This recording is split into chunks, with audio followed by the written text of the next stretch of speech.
All should desire and seriously work to secure a marriage for eternity. Those who are single should desire a temple marriage and exert priority efforts to obtain it. Single men, please consider the challenge in this letter written by a single sister. There are many single LDS men here that are happy to go out and have fun and date and hang out, but have absolutely no desire to ever make any kind of commitment to a woman. End of quote. I'm sure that some anxiously seeking young men would want me to add that there are some young women whose desires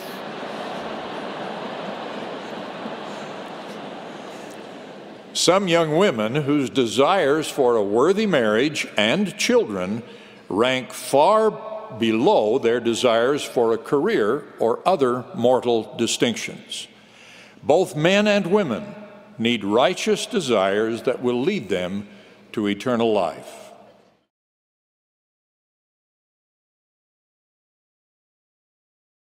If you are a young man of appropriate age and are not married, don't waste time in idle pursuits. Get on with life and focus on getting married. Don't just coast through this period of life. Young men, serve a worthy mission. Then make your highest priority finding a worthy eternal companion. When you find you're developing an interest in a young woman, show her that you are an exceptional person, that she would find interesting to know better. Take her to places that are worthwhile. Show her some ingenuity.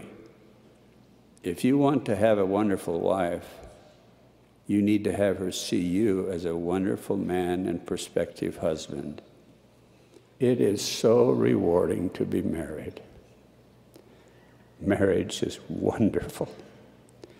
In time, you begin to think alike and have the same ideas and expressions.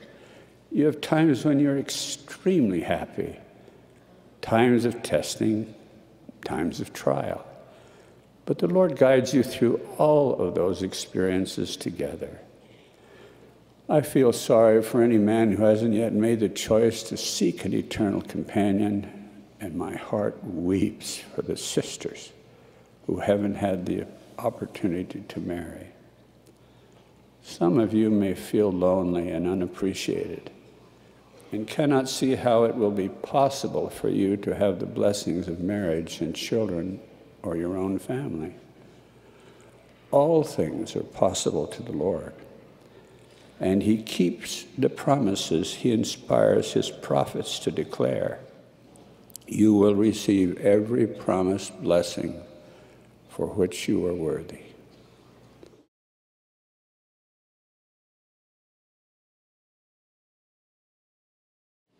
Said President Harold B. Lee, "We are not doing our duty as holders of the priesthood when we go beyond the marriageable age and withhold ourselves from an honorable marriage to these lovely women." Close quote. President Gordon B. Hinckley said this, "My heart reaches out to our single sisters who long for marriage and cannot seem to find it. I have far less sympathy for the young men who, under the customs of our society, have the prerogative to take the initiative in these matters, but in so many cases fail to do so." Close quote.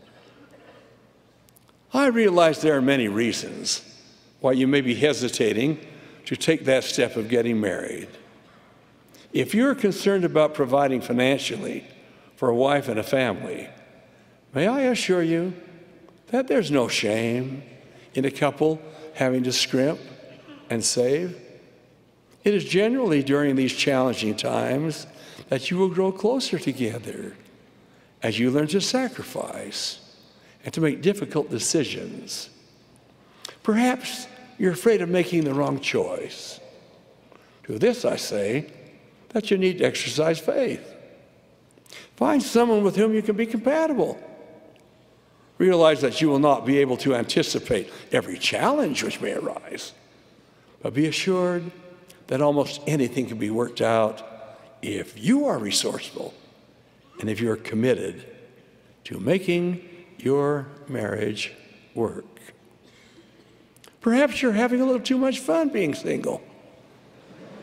Taking extravagant vacations, buying expensive cars and toys, and just generally enjoying the carefree life with your friends. I've encountered groups of you running around together. And I admit that I've wondered why you aren't out with the young ladies. Brethren, there is a point at which it's time to think seriously about marriage and to seek a companion with whom you want to spend eternity.